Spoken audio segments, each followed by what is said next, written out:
I'm back with some more earnings charts today as earnings season is starting to wind down a bit now. We are going to get the retailers here at the end, plus a few scattering of some tech companies. But I'm going to focus on the retailers this week because we're getting a bunch of the big name retailers. And this is an interesting area. What is happening in retail? We've had some good reports from some of the niche players, but these are the ones that have, multiple divisions, groceries, things like that. Like what is going on? So let's take a look at these charts. So the first one out of the gate is going to be Home Depot. And they've got an excellent earnings surprise track record, as you can see, with just that one miss right when the pandemic started. They were a pandemic winner as we all stayed home. We were buying outdoor furniture. We were remodeling our kitchens and whatever else we were doing, painting and everything else.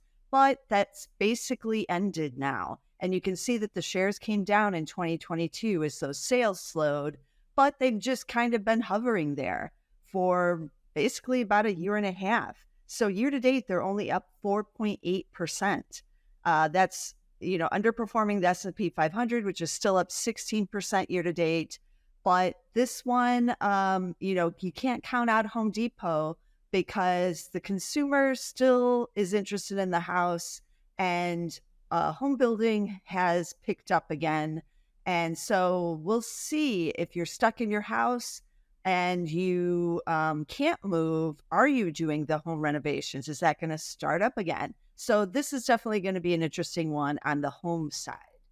Then let's take a look at Target. So Target is a fan favorite. It too had an excellent earnings surprise track record until last year. And what did it in 2022 on the earnings side was the inventories. So we did have the inventories build when the consumer did decide to stop spending on a lot of the items that Target carries. So they had too much inventory, got to get rid of that.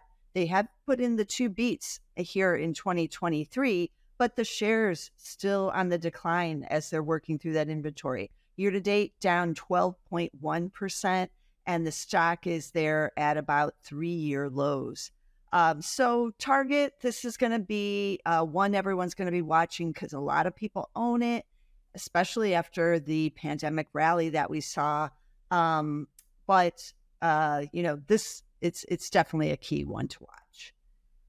Then we're switching over to the opposite side of the story, TJX companies, ticker TJX. And you can see that they put in 5 beats in a row here. Year to date, the shares are only up 7.9%, but they are breaking out to new 5-year highs. And what's the difference between like a TJX and a Target? Why is this one breaking out?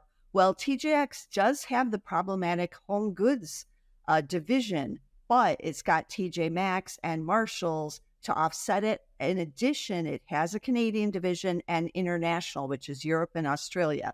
Both of those performed well last quarter, as did TJ Maxx and the Marshalls side. But it was home goods that was comparable sales down 7% last quarter.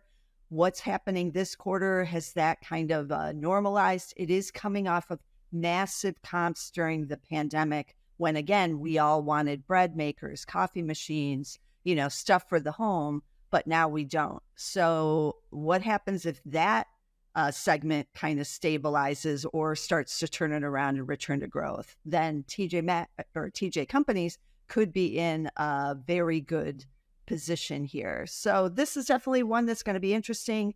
Can it continue this breakout? We'll see. Then we're going to talk about another retailer that's breaking out. Surprise, surprise, Walmart is, ticker WMT. It's put together 4 beats in a row, and it too has this upward momentum. Year to date, up 13.7%, so a little bit underperforming the S&P 500, but still impressive given all the concerns about recession and, the margins on groceries and all of that Walmart too, investors are bullish here. The street is looking kind of bullish. So can this continue its breakout? We'll see. And then we're going to finish up with Ross Stores, ticker ROST. This one's kind of been all over the place. It did have the rally during the pandemic, then a huge sell off, but rallied again and has put together 4 beats in a row. Year to date, these shares are actually down, however, down 2.3%. So is this a buying opportunity in Ross stores, perhaps? I don't know. We're going to see, but this one, I would not count out Ross stores. It is one of the best performing stocks of the last 30 years. And we'll see if this kind of push the back to work and more interest in apparel helps Ross stores. So as you can see, it's an interesting period out there for these big retailers. We have some that are breaking out, some that don't look too hot. What does that mean? We're not getting, for sure signals with these big retailers, but maybe we will this quarter now that they've worked through this inventory issue that a lot of them had from last year. That was the result of putting in too many orders, the goods being stuck on the boats over from China or Asia, and then getting here and the demand simply not being here. So they had to get rid of a lot of that, but hopefully they have. They've righted the ship as we head into back to school, which is happening right now, and holiday. Holiday is looming. What's going to happen with the retailers? There was a lot of concerns about the recession coming into this, but maybe that has passed and we will see some better results here. But this is a key week for the retailers. We will continue next week with more retail stocks as we roll out more of those niche type of retailers. But I'll be back. I'll be back next week to cover some of those, plus some of these other tech names that are going to be reporting that are still key to the market. So you don't want to miss a single episode. Get us all on Zacks.com/YouTube.